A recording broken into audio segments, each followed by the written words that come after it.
구미 단돈 100원부터 지금 검색하세요. 딜팡 코인딜.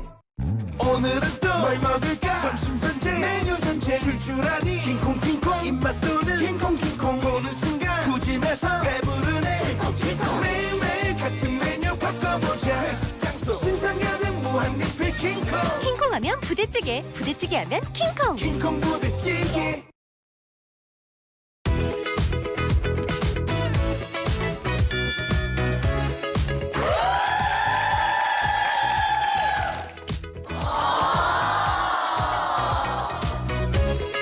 이번 주 승부. 예, 이 음악 들으니까 진짜 금요일입니다. 좀 덥기는 하지만 그래도 휴일 이제 시작된다라는 기분, 이거를 더위가 우리한테 뺏어갈 수는 없겠죠. 그렇습니다. 바로 이런 상쾌한 기분을 가지고 상쾌하지 못한 주제를 가지고 얘기를 하는 이번 주 승부인데요. 자, 오늘도 두 분 나와 계십니다. 한 분씩 소개해드리죠. 먼저 최진영 변호사 나와 계십니다. 어서 오십시오. 네, 금메달을 항상 전달해주고 싶은 남자 최진영입니다. 멘트가 바뀌었어요. 자, 세안대학교 배정호 교수님 나와 계십니다. 어서 오십시오. 폭염을 함께 극복하는 금요일의 남자 배종호입니다. 수고하셨어요. 지금 막 생각하셨죠? 상대방이 바뀌니까 이제 야, 이거 나도 새로운 얘기를 해야 되는데 수고하셨어요. 아유 참. 근데 요새 진짜 덥긴 덥더라고요. 네. 저 저녁 약속이 있어서 지하철 타고 왔는데 걸어오는데 와, 장난 아니더라고요. 그래도 뭐 하여간 언젠가는 가을이 오겠죠. 태풍도 온다고 하더라고요. 네. 뭐 벌써 입추가 지났잖아요. 그 입추 지나 뭐예요? 더운데 이렇게. 금방 옵니다. 말복 지나면 이제 좀 더 나아지겠죠. 말복이 언제죠? 다음 주일 겁니다. 다음 주요? 예. 뭐 어쨌든 또 말복하니까 갑자기 개식용 문제가 떠오르기는 합니다만 어쨌든 자, 아까 정말 오는데 개혈한 말씀 듣고 깜짝 놀랐습니다. 근데 그걸 젊은 사람들은 그 얘기를 모르나 봐요. 그냥 그거는 재밌는 그냥 아재 개그일 뿐이죠, 사실. 예. 글쎄요. 그래서 아까 약간 당황은 했습니다. 예. 자, 이번 주 승부 시작할 텐데 우리 최진영 변호사님 승자 김경수 전 경남지사로 꼽았습니다. 네, 우리가 방송하기 전에 서로 짜가지고 그렇게 솔직해야 돼요. 그럼요. 제가 이제 그 얘기를 하려고 했는데. 자, 먼저 말씀하시죠. 그렇습니다. 정치인 사망 선고를 받았다가 거의 뭐 관뚜껑 열고 부활한 거 아닙니까? 그것도 졸지에 대선 후보로. 이 정도면은 뭐 정치인 금메달, 이번 주에 확실한 금메달 리스트로 이번 주에 승자가 아닌가 싶은데요. 사실 국사범, 민주주의의 꽃이라고 할 수 있는 대통령 선거를 짓밟고 뒤에서 여론 조작을 했던, 그걸로 해서 대법원에서 유죄 확정을 받았던 사람이 윤석열 대통령 이후에 사면은 됐었지만 이 정치인으로서 정치 활동은 하지 못하는 복권을 되지 못했다가 이번에 복권 대상자로 결정됐다. 뭐 최종적으로 지금 언론 보도를 보면 사실상 결정된 거나 마찬가지라고 한다고 하면은 저는 상당히 비판적으로 볼 수밖에 없습니다만, 그럼에도 불구하고 어쨌든 최종적으로 징역 2년 받아서 그 정치인으로서는 사실상 뭐 은퇴할 수밖에 없었던, 강퇴당했다가 갑자기 이른바 포스트 이재명 민주당의 잠룡으로서 일약 대스타로 떴다는 점에서는 뭐 이번 주에 한 사람 꼽으라고 하면은 김경수 전 경남도지사. 그런데 지금 어디 있는지 모르겠어요. 지금 보니까 한국에 있으면 국민들한테 좀 감사하다 이런 말씀 써야 될 것 같은데 있잖아요. 독일에 있다고 합니다. 독일에 있는 모 기관에서 지금 외국에 있다고 하는데 뭐 내가 바랬냐? 라고 하는 이런 느낌이어가지고 대한민국의 국민의 한 사람으로서 좀 뭐랄까 뭔가 메시지는 국민들에게 이 드루킹 사건에 대한 사과와 함께 컴백하기 위한 메시지가 반드시 필요한 것이 아닌가, 그런 느낌도 가졌습니다. 박 교수님 못 찾으세요? 이제 나이를 찾아봅니다. 1967년생이에요. 예. 그러니까 말씀하신 대로 지금 2027년까지 지금 당초 복권이 안 된다면 피선거권이 제한되도록 돼 있거든요. 그럼 나이를 감안하면 뭐 거의 정치적으로 기회가 없을 상황인데. 왜요? 67년생이라고 그러셨잖아요. 네네, 67년생. 그러면은 지금 50대 중후반인데. 네. 바이든은 82세입니다. 아, 좋아요. 그러면 뭐 또 본인이 뭐 사망 선고 때려졌다고 해가지고 정치적 사망 선고라고 그러니까 했죠. 정치적 사망 선고. 지금 당연히 지금 정치적 사망 선고 얘기하는 거죠. 그래서 저는 이제 그 얘기에 동의를 해서 그러나 이번에 이제 복권이 되면 다시 이 정치적 재기의 길이 활짝 열릴 가능성이 높거든요. 그래서 지금 뭐 본인이 상당히 좀 제가 볼 때는 어떤 입장 표명을 안 하고 있지만 고무돼 있을 것 같아요. 특히 이제 본인뿐만 아니고 지금 민주당 같은 경우는 이재명 전 대표 외에는 대안이 없잖아요. 그리고 사실상 1인 독주 체제잖아요. 그러니까 특히 이제 비명계들이 설당이 없었는데 구심점이 없다 보니까. 그런데 이제 김경수 전 경남 전 지사는 두 가지 의미가 있어요. 정치적으로는 이제 친노 친문의 적자라는 의미가 있고 지역적으로는 이제 민주당에서 PK의 지도자라는 그런 두 가지 의미가 있기 때문에 실질적으로 본인이 앞으로 얼마만큼의 중량감을 보일지는 두고 봐야 되겠지만 정치 공학적으로는 이재명 전 대표에게 새로운 대권 경쟁자로 인정받을 수가 있거든요. 그런 점에서 지금 이제 언론이 지금 김경수 전 지사의 복권에 대해서 이렇게 초점을 맞추고 있는데 아직까지는 이제 확정된 건 아니잖아요. 윤석열 대통령의 최종 결심이 서야 되니까. 근데 뭐 거의 지금 되는 쪽으로 왜냐하면 어제 아침만 해도 안 된다는 쪽으로 대통령실 입장이 나왔는데 지금 갑자기 복권 대상자에 지금 포함이 돼 있다는 것 아니겠습니까? 그래 되는 쪽으로 가는 것 같습니다. 질문. 아무래도 민주당 쪽이시니까. 근데 친명 아니 비명이 몇 명 없잖아요 지금. 비명은 전체적으로 말씀하시면은 몇 명이 없다고 보여져요. 다만 지금 이재명 대표 1인 독주 체제가 변화가 온다면 좀 달라질 수가 있죠. 일단 그러면 친명이 비명으로 될 수 있다. 아니 그게는 아니죠. 왜냐하면 크게 보면은 이재명 대표가 당을 장악하기 전에는 친문 세력의 당이었지 않습니까? 그런데 친문 세력의 상당수가 이낙연 전 대표와 함께 탈당을 했잖아요. 나갔죠. 그렇지만은 거기에 살아남은 또 친문 세력들이 있어요. 공천도 받았고 몇 명 되죠. 근데 그분들도 다 지금 이재명 대표 세력으로 전향을 했죠. 그러나 그때 상황에서는 대안이 전혀 없었는데 지금 만약에 지금 김경수 전 지사가 복권이 돼서 친노 친문 세력이 결집하고 더 나아가서 제가 볼 때는 조국 혁신당하고 또 결집할 가능성도 저는 배제할 수 없거든요. 그러면은 뭐 상당히 설 공간이 있는 거죠. 이른바 친문 전 세력들을. 야, 그 조국 혁신당, 그거는 아주 핵심 포인트 중에 하나. 아니 뭐 핵심 포인트가 아니라 뭐 기본 구도니까요. 근데 어떻게 보세요 지금? 저도 그 조국 혁신당에서와의 어떤 그런 연대 가능성 굉장히 높게 사실은 저도 예측을 합니다. 그런데 뭐 조국 혁신당까지 갈 것도 없이 지난 그 4월 10일 총선 과정에서 비명횡사 친명횡재라고 하면서 많은 비명계 친문 인사들이 어떻게 보면 정치적 사망 선고를 공천을 못 받은 건 사실입니다. 하지만 공천을 못 받았다고 해서 정계 은퇴한 건 아니죠. 더불어서 지금 현재 친명이라고 해서 친명의 외투를 쓰고 있지만 그 외투를 벗으면은 나 친문이야, 나 친노야 할 분들은 수도 없이 있다고 생각합니다. 대표적인 케이스가 어떻게 보면 고민정 최고위원이라든가 그분은 원래 비명이죠. 진짜. 비명이죠. 그리고 또 지금 현재의 그 정책위 의장 윤건영 의원도 비명이죠. 그리고 몇 번밖에 없어요. 굳이 또 한다면 제가 알기로는 그 진성준 정책위 의장 같은 경우에도 거기를 지금은 이제 지도부에 있으니까 친명이라고 하지만 사실상 진성준 의원 같은 경우에도 문재인 정권에서 상당히 어떤 중요한 역할을 했던 분들이 있기 때문에 만에 하나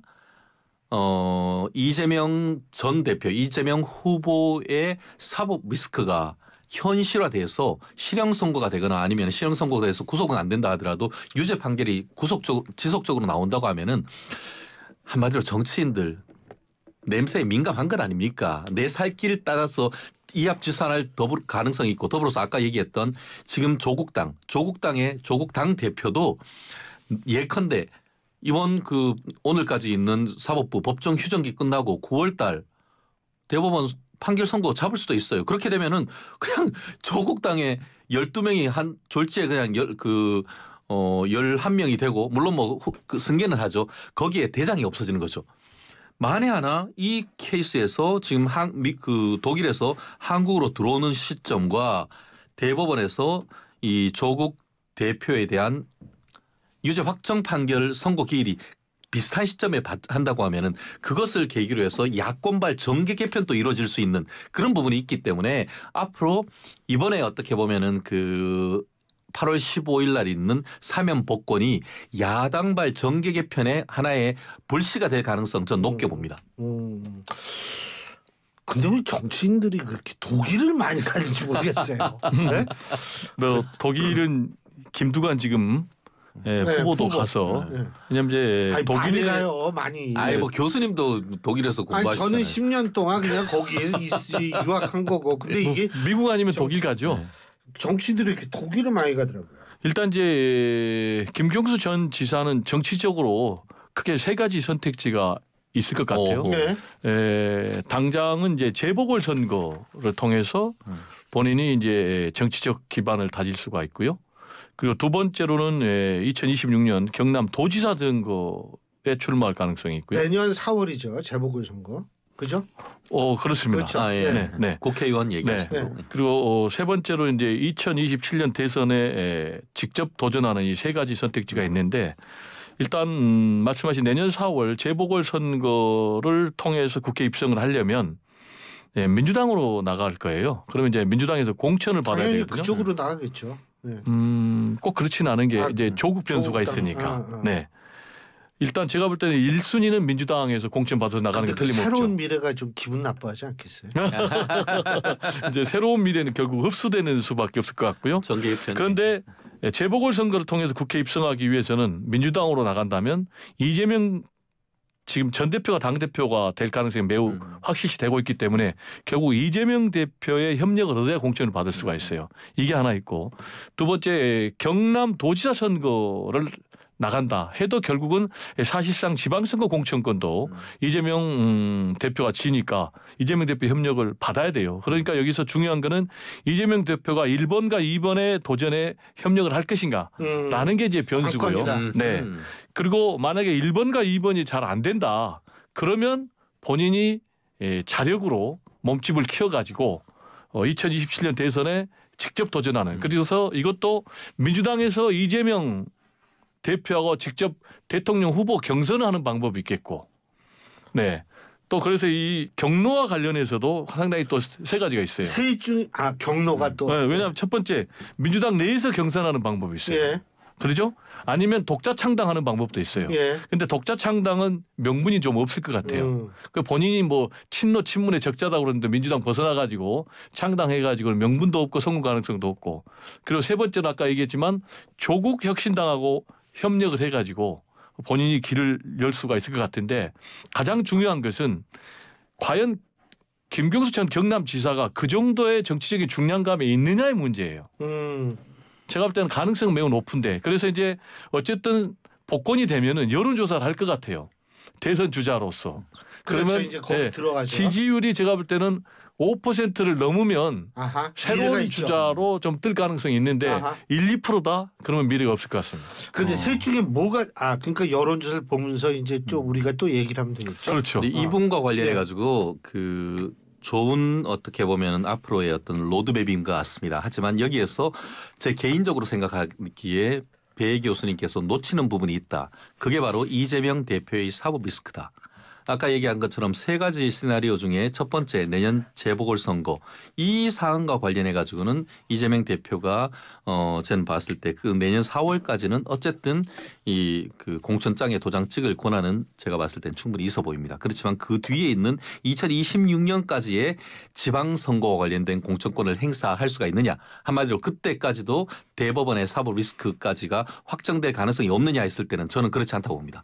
오히려 2026년까지는 이재명 대표에 대해서 적어도 지금 진행되고 있는 이른바 그 위증교사 문제라든가 공직선거법 위반 이 사안에 대해서는 대법원의 확정 판결이 나올 가능성이 높고 더불어서 지금 진행되고 있는 서울중앙지방법원의 대장동 사건이나 백현동 사건 이 부분은 그때까지 확정될까에 대해서는 조금 의문이 들긴 합니다. 하지만 오히려 늦게 최근에 이제 기소가 되었던 수원지방법원의 쌍방울 대북 송금 사건 이거는 이미 이화영 경기부지사에 대한 유죄 판결이 1심이 났고 대법원 그 1심 하는 과정에서 굉장히 많은 증인들을 다 불러가지고 증인 신문을 다 해버렸기 때문에 생각보다 이재명 대표에 대한 수원지방법원 사건은 1심 판결이 신속하게 진행될 가능성이 높습니다. 그렇다고 하면은 지금 2024년인데 2025년, 2026년 정도까지는 적어도 오히려 서울에 있는 사건보다는 수원지방법원에 있는 지금 쌍방울 대북 송금 사건과 지금 말씀드렸던 그 위증교사라든가 이런 부분과 관련해서 대법원까지 판결 확정될 가능성이 매우 저는 높다고 봅니다. 그렇기 때문에 지금 이 그 아까 얘기한 것처럼 포스트 이재명의 민주당 맹주는 누구냐 했을 때에 잠룡으로서 지금 김경수를 얘기를 하는 것이지 이재명이 있고 거기에 또 하나의 맹주로서 김경수 이 시나리오를 저는 얘기하는 것이 아니라고 하는 것이 기본적인 그 보수 우파에서 보는 시각인 것이죠. 지금 이제 큰 흐름에서 갑자기 이재명 전 대표의 사법 리스크 비중이 너무 많이 나왔는데 저는 좀 상당히 다른 게 일단 공직선거법 위반이 유죄가 나올지 무죄가 나올지는 굉장히 다툼의 여지가 많고 두 번째로 공직선거법 위반 같은 경우 설령 유죄가 나온다고 해도 100만 원 이상이 넘어야지 피선거권이 박탈되니까 그건 두고 봐야 되겠고 위증교사 문제도 이재명 전 대표 측에서는 무죄를 확신한다라는 입장이고요. 그래서 이제 이 부분과 관련해서는 별도의 주제니까 그러면 중요한 것은 사법 리스크가 있기 때문에 윤석열 대통령이 저는 이번에 김경수 전 지사를 사면 복권 한다고 그렇게 보거든요. 왜냐하면 결국은 그렇게 큰 의견 차이는 없는 것 같아요. 네, 그래요.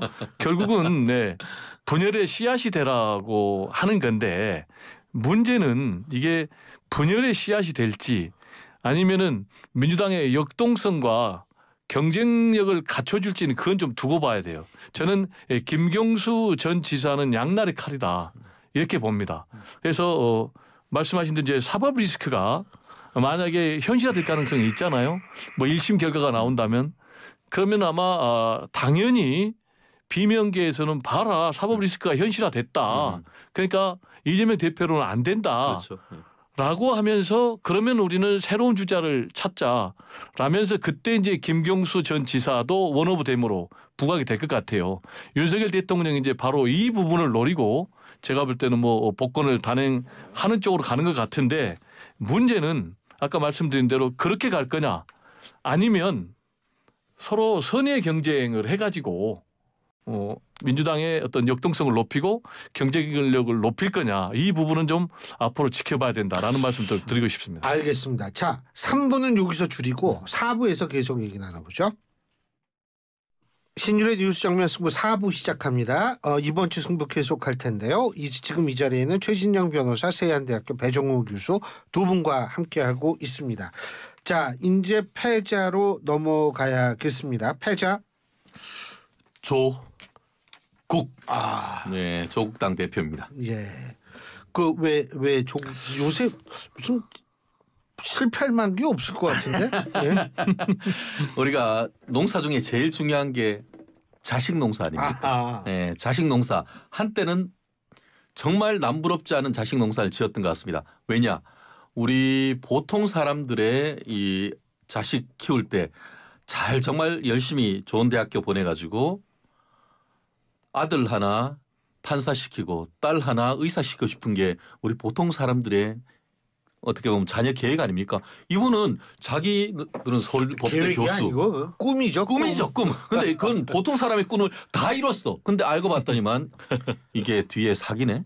이게 밝혀지니까 온 국민이 정말 공정과 상식에 대해서 분노를 일으키고 결국 정권까지 뒤집어 버린 건 아닙니까? 근데 제가 왜 패자로 꼽았는지는 아실 겁니다. 어제 그 조국 대표님의 아드님이 연대 대학원 입학 취소를 당했습니다. 그리고 입학이 취소되니까 본인이 취득했던 그 연세대학교 그 정치외교학과 석사학위도 자동 취소가 됐습니다. 그렇기 때문에 뭐 조민 씨 따님 같은 경우에도 결국 그 고려대 또 그리고 부산 의대 또 의사 면허까지 다 박탈됐던 상황 속에서 이제는 좀 아들까지 미국 유학 보냈던 아들까지도 지금 연대 그 학위가 취소되고 했다는 점에서는 패자로 꼽았는데요. 제가 그러면서 그 하나의 말 그 이른바 조만 대장경 조국 그 전 대표가 지금까지 본인 그 페이스북에 올렸던 글을 하나 좀 인용해 보겠습니다. 일말의 연민이나 동정심도 사라지게 만드는 퇴장이다. 2017년 3월 12일 박근혜 전 대통령에 대한 탄핵이 있고 박 대통령이 역사의 뒤안길로 갈 때 썼던 글입니다. 저는 이 글이 그대로 저는 조국 대표한테 적용돼야 된다고 생각을 하고 이 생각은 저뿐만 아니고 대한민국의 정말 많은 엄마 아빠 지금 중고등학교 둔 그 학부모들의 생각이 아닌가 생각합니다. 결국 이번에 또 연대 대학원 입학이 취소됐는데 알고 봤더니 그 사이에 또 어떻게 아빠가 대학교로 있던 서울대 국제대학원에 또 이렇게 그 아들이 또 합격해가지고 지금 다니고 있는지는 밝혀지지 않습니다만 정말 스카이 꿈의 대학교고 꿈의 대학원 아닙니까? 어떻게 이렇게 그런 식으로 계속 가는 것인지에 대해서 국민들은 서울대 국제대학원은 뭐 그건 문제가 없다고 해요. 그건 문제가 없을 그런데 겁니다. 진짜 문제가 없는지 한번 저는 확인해 봐야 된다고 생각합니다. 아이 뭐 문제 없겠죠. 예, 뭐 말씀하세요. 일단 법대로 해야 되겠죠. 대학 또는 뭐 대학원 입학 과정에서 입시 비리가 있었다. 허위 사실을 가지고 입학을 했다. 그러면은 뭐 입학 전형에도 보면 입학 전형 관련 제출 서류가 뭐 허위라든지 또는 위조, 변조하면은 취소 사유가 되는데 이게 지금 아들 같은 경우는 최강욱 전 의원이죠. 이 변호사 사무실에서 뭐 인턴했다는 이제 허위 확인서 때문에 그런데 이제 이 최강욱 전 의원이 결국 이제 대법원에서 확정 판결 받았으니까 이게 확정이 되면서 이제 연세대도 조치를 한 건데 뭐 이 부분과 관련해서는 결국 지금 현재 징역 2년을 2심에서 받았잖아요. 그럼 뭐 조국 그리고 이제 부인 같은 경우는 징역 4년을 받았고. 네, 지금 출소하셨죠, 그분은. 네, 그래서 제가 볼 때는 뭐 대법원에서는 뭐 특별한 이변이 일어날 수는 없겠죠. 조국 전 대표 현 대표도 결국 이제 유죄 징역 2년이 뭐 확정되지 않겠습니까? 뭐 이 문제 관련해서는 본인들도 뭐 잘했다라는 건 아닌데 다만 이게 결국은 수사 배경과 관련해서 당초에 이게 사모펀드는 도저히 용서할 수 없습니다라고 수사를 시작했던 거거든요. 결국 근데 이제 사모펀드 부분은 이제 무죄를 받았고 그리고 또 청문회 직전에 막 압수수색 들어가가지고 윤석열 대통령이 문재인 대통령의 인사권을 침해한 거 아니냐. 그리고 조국 전 장관 같은 경우 자신의 사실상 뭐 대권의 경쟁자니까 제거한 거 아니냐 그런 얘기도 많기 때문에 이런 부분과 좀 함께 그리고 그냥 완전히 일족을 도륙시켰잖아요. 철저하게. 그래서 이런 식으로 뭐 처벌하면 예를 들어서 김건희 여사 같은 경우도 똑같이 이런 식으로 털면은 뭐 어떤 결과가 나올지 좀 의문입니다. 근데 지금 일가족 하셨는데 법률가시니까 그 제가 알기로는 옛날에는 그 일가족이 무슨 범죄 얽히면 한 명만 이렇게 깜빵 보내지 않았어요. 예. 근데 지금 그러니까 지금 배 교수님의 말씀 같은 그런 주장이 지금 나오는 거거든요. 그렇기 때문에 부인인 정경심 교수만 깜빵 보낸 거예요. 그렇기 때문에 또 갈 수도 있잖아요. 그렇기 때문에 같이 보내진 않는다는 거예요. 아 따로 같이 기소를 됐을 때 부인이 부부 사기단이 있어요. 그러면은 둘 같이 했을 때 경중을 따져가지고 좀 더 센 사람은 깜빵 보내고 하나는 집행유예 해줍니다. 왜냐하면 옥바라지 하라고. 그렇지만 이거는 시점을 달리하는 것이고 더불어서 부인인 정경심 교수에 대해서 정 교수입니까? 지금 그 실형을 선고하고 그러면서 그 무렵에 사실은 정경심 교수하고 비슷한 시점에 기소가 됐는데 권력이 있는 조국 그 교수는 선고 재판 기회를 얼마나 뺐습니까? 거의 뭐 1심 그 첫 재판 잡는 데까지 제 기억에 1년 반이 넘게 했고 첫 재판 잡으니까 그 담당했던 재판장이 병가까지 내면서 어떻게든 그 절차에서 특혜를 받는데 그리고 1심에서는 실형 선고하면서 법정 구속하지 않는 케이스가 실무적으로 있습니다. 왜냐하면 그때는 보통 항소심에 가가지고 어떻게든 해서 당신 피해 합의하도록 해서 뭐 변상도 하라 그러려고 시간을 두는 거거든요.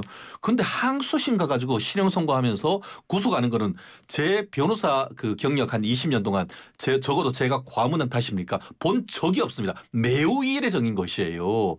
그렇다고 하면 대법원에서 빨리 선고해야 되는 거예요. 지금 12석 그 현역 국회의원이 가진 당 대표가 됐다고 해서 당 대표면은 다 면책이 됩니까? 불체포 특권, 면책 특권 그것만 해도 특권이에요. 그러면은 빠른 시간 내에 뭐 이거에 대해서 대법원에 뭐 배 교수님 의견하고 저는 다릅니다. 전 변호사이기 때문에 경우에 따라서는 일부 예를 들어서 그 조민 씨가 그 부산대 학장으로부터 받았다고 하는 그 장학금 이거를 김영란법 위반으로 기소를 했는데 그 부분은 경우에 따라서는 무죄가 나올 수도 있어요.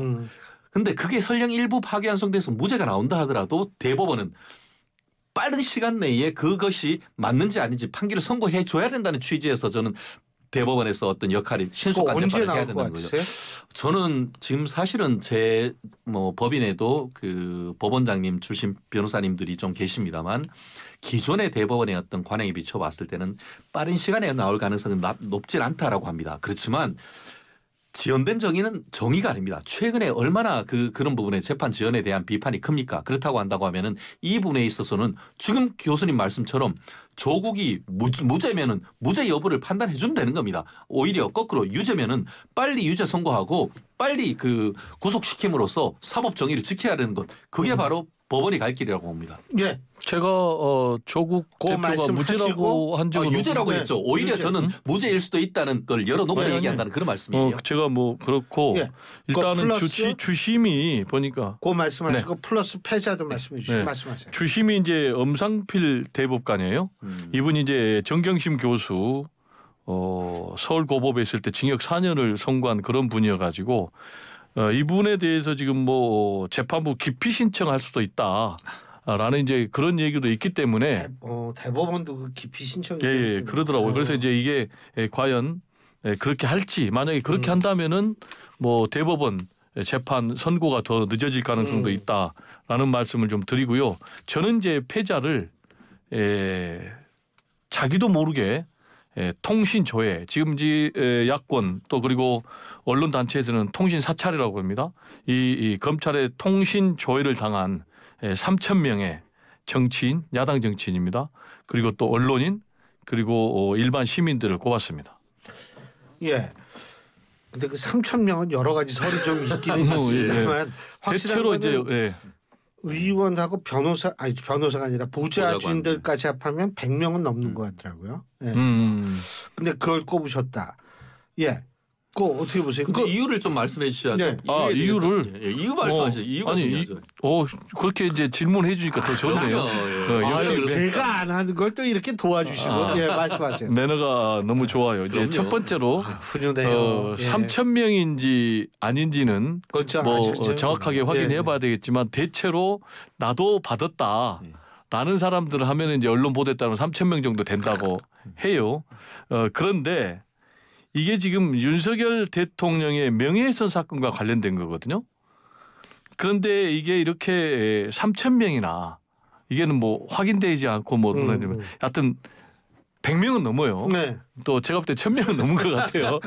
그러니까 그리고 두 번째로는 근거가 있습니까? 그러니까 윤석열 대통령 근거는 얘기했잖아요. 내가 받았다라는 이제 문자가 오잖아요. 그 사람들을 뭐 다 합계를 하면 3,000명 정도 된다고 언론 보도에 돼 있어요. 그러니까 그거는 뭐 말씀하신 대로 뭐 카더라라 하면 그건 내가 인정하겠습니다. 근데 뭐 언론이 카더라라는 그런 보도를 할 정도로 무책임하다는 생각 안 하고요. 그 두 번째로는 이게 윤석열 대통령과 관련된 사건이기 때문에 이렇게 오바했다. 오바해서 한 거 아닌가라는 얘기를 좀 드리고 싶고요.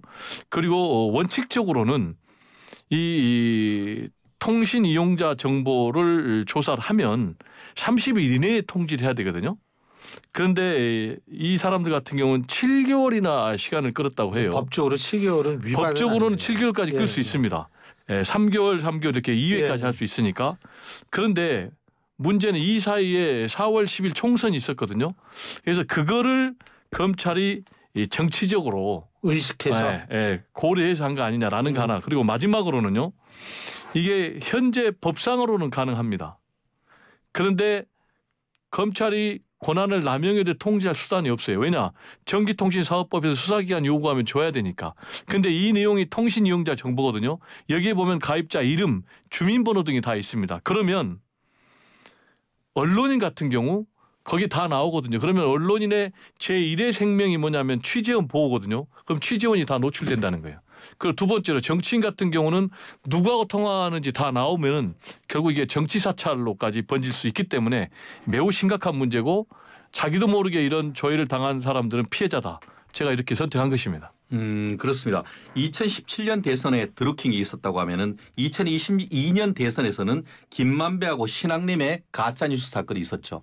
좀 전에 그 배 교수님 같은 경우에는 마치 이번에 그 검찰이 수사하는 것이 윤석열 때문이다라고 해서 윤 대통령 보호하려고 한다고 하지만 본질은 윤석열 대통령에 대한 허위사실 적시한 명예훼손이 아니고 대선 3일 전에 대장동 몸통은 이재명이 아니고 윤석열이라고 하는 가짜 뉴스를 통해 가지고 선거에 민주주의의 꽃이라고 할 수 있는 선거의 여론 조작을 하려고 했던 것에 대한 징죄인 것입니다. 사건의 본질이 그것이죠. 그게 공소시효가 그런데 6개월 공소시효가 지났기 때문에 부득이 이 윤석열 대통령에 대한 허위사실 적시한 명예훼손으로 수사할 수밖에 없기 때문에 형식적으로는 윤 대통령이 있지만 실질적으로는 대한민국 헌법과 민주주의에 대한 공격을 했는 배후가 누군지를 밝히는 그 사건이기 때문에 엄청나게 중요한 사건입니다. 만약에 거꾸로 이 사안이 국민의힘 쪽에서 이런 유사한 어떤 정치 공작 허위사실 적시에 의해 가지고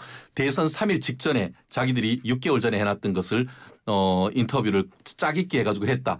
아마 지금 민주당 같은 경우에는 탄핵하자 그리고 특검하자 국정조사하자 모든 화력을 집중해가지고 지금 나올 거란 말이에요. 그만큼 중요한 사건이란 말이에요. 그러면은 3천 명이 아니고 저는 3만 명이라도 해야 된다고 생각합니다. 저 또한 지난 문재인 정부 때 문재인 대통령이 만들었던 공수처에 의해 가지고 제 통신 내역이 털린 적이 있습니다. 나중에 통신 내역입니까 아니면 지금처럼 지금은 달라요. 저 통신 내역이었어요. 그러니까 누구랑 통화했는지의 내역. 그래서 그걸로 지금 왔던 거고 지금은 그게 아니에요. 가입 내역 한마디로 이 번호가 가입자가 누구이냐 이걸 확인하려는 것이기 때문에 그것에 대해서 마치 통신을 감찰하고 통신을 불법적으로 도청한 것 같이 호도하는 것은 사실을 호도하는 것이죠. 자, 그러면 제가 말씀드릴게요. 지금 보도에 따르면 윤석열 대통령이 이 똑같은 일을 당했어요. 말씀하신 대로 지난 대선 시기에 2022년 1월에 네, 2021년 12월에 공수처에서 수사하는 과정에서 똑같은 거예요. 통신자료 조회 똑같은 거예요. 근데 숫자가 달라요. 그때는 윤석열 대통령 부부하고 소속 의원 89명을 한 거예요. 그러니까 100명이 안 된 거죠. 아니 죄송한데 그때 신전대협 대학생들도 이 통신 지금 조회를 당했고 그 다음에 오세훈 시장도 그때 당했다는 그 기록이 있어요. 좋아요. 그러니까 그거 다 포함해서 이 정도 되는 것 같아요. 자, 그런데 여기에 대해서 윤석열 대통령이 뭐라고 했냐면 이거는 불법 민간인 사찰이다 이렇게 규정을 했고요. 그러면서 미친 사람들 아니냐. 그러면서 당장 공수처장을 얘기합니다. 과로하고 구속시켜야 된다라고 얘기하면서 지금 아까 말씀드린 70일까지 이게 지체돼서 통보할 수가 있는데 10일 이내에 당사자들의 조회 사실을 알려주도록 이 전기통신 사업법을 고쳐야 된다라고 했거든요. 그러니까 이건 제가 팩트를 말씀드리고 아까 그 신앙님 김만배 관련해서 가짜 뉴스라고 그랬잖아요. 네. 그러니까 어떤 부분이 가짜 뉴스라고 한 거죠? 그 커피 타줬다. 그게 아직 가짜 뉴스로 확인된 거 아니잖아요. 계속 지금 문제가 없다라고 주장을 하잖아요. 그러니까 제가 어떤 부분이 가짜 뉴스예요? 네, 말씀드리죠. 야, 이게 가짜 뉴스가 아니다. 지금 구속 기소됐어요. 법원이. 아니, 그러니까 보세요. 구속 기소됐으면 유죄가 확정된 겁니까? 아니, 그렇게 얘기하면 곤란하죠. 그렇게 얘기하면 더 곤란하죠. 그러면 제가 말씀드릴게요. 그러니까 이렇게 얘기하면 될 것 같아요. 어떤 부분이 본인이 가짜 뉴스다. 아주 간단해요. 본인이 가짜 뉴스라 했으니까. 네, 가짜 뉴스인 이유는 뭐냐면은 예를 들어서 앞에는 윤석열 있고 끝에는 커피 타줘서 사건을 무마시켜줬다. 그런데 알고 봤더니만 거기는 윤석열이 주어가 아니고 가운데 다 빼버리고 실질적으로 커피 타주고 하고 했던 박모 검사인데 박모 검사가 부른 주체도 박모 검사고 그리고 커피 타주고 뭐 했다는 것도 박모 검사인데 그것이 마치 윤석열 대통령이 앞에 다 지워버리고 끝에 커피 타주고 사건을 무마시켰다. 이게 무마가 아니고 뭡니까? 이게 상식적이고 초등학생이라면 누구나 아는 거 아닙니까? 알겠습니다. 시간 관계상 승부처. 승부처. 네. 제가 볼 땐 제3차 최상병 특검 법안 이게 이제 승부처가 될 것 같습니다. 네. 그 조금 설명을 해주시면. 1차, 2차가 다 거부권 행사에 의해서 재표결 과정을 거쳤지만은 결국 이제 부결이 돼서 폐기가 됐지 않습니까? 근데 이게 갈수록 찬성표가 늘어나고 또 반대표는 줄어들고 있어요. 1차 때는 반대가 111표였거든요. 근데 2차에서는 반대가 104표로 줄었어요. 그리고 찬성은 194로 늘었고 1차 때는 찬성이 179거든요. 만약에 이런 추세가 계속이 된다면 이제 100표 미만으로 가면은 결국 이게 가결이 되는 거죠. 윤석열 대통령이 거부권을 행사해도. 그래서 제가 이게 과연 앞으로 어떻게 될 건지 승부처를 꼽았습니다. 한동훈 대표가 만일 그 국민의힘 안으로서의 특검법을 내놓는다면. 그러면은 새로운 변수가 되는 거죠. 근데 예. 중요한 거는 한동훈 대표가 지금 제3자 추천 방식의 새로운 특검법안을 발의를 할 거냐라는 것 아니겠습니까? 지금 이것과 예. 관련해서 민주당에서도 한동훈 뭐하냐? 예. 우리는 제3자 더 강화된 특검법안을 낼 건데 예. 당신은 안이 뭐냐? 최소한 안을 내라. 그래가지고 우리랑 협상을 하든지 토론하자 이렇게 나오고 있잖아요. 예. 그러면 한동훈은 앞으로 제가 볼 때는 새로운 제3자 추천법 그 제3자 추천 방식의 특검법을 발의할 가능성이 높다. 알겠습니다. 왜냐 안 하면 거짓말장이가 되니까. 예. 자, 승부처. 헌법재판소입니다. 아하.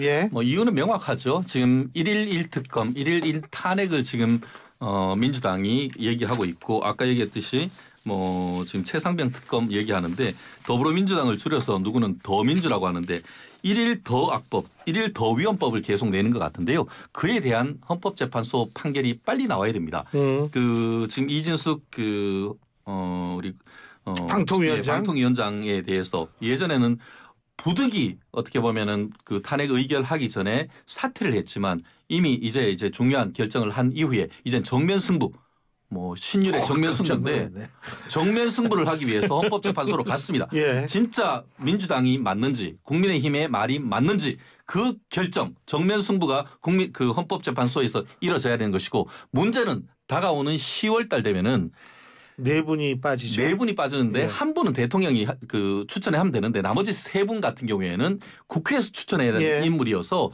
인준을 그분들 통과해야죠. 인준 안 해버리면은 예. 7명 이상 참석을 해야 탄핵 결정을 하기 때문에 이 문제가 있어서 최대한 빠른 시간 내에 10월 전에 헌법재판소가 이 부분에 대해서 결정해 준다라는 알겠습니다. 점에서 정면 승부라 봅니다. 예. 오늘 두 분 말씀 여기까지 네, 듣겠습니다. 빨리 하는 거 동의합니다. 고맙습니다. 깜짝 놀랐어요. 네, 지금까지 최진영 변호사, 세안대학교 배종호 교수 두 분과 함께했습니다.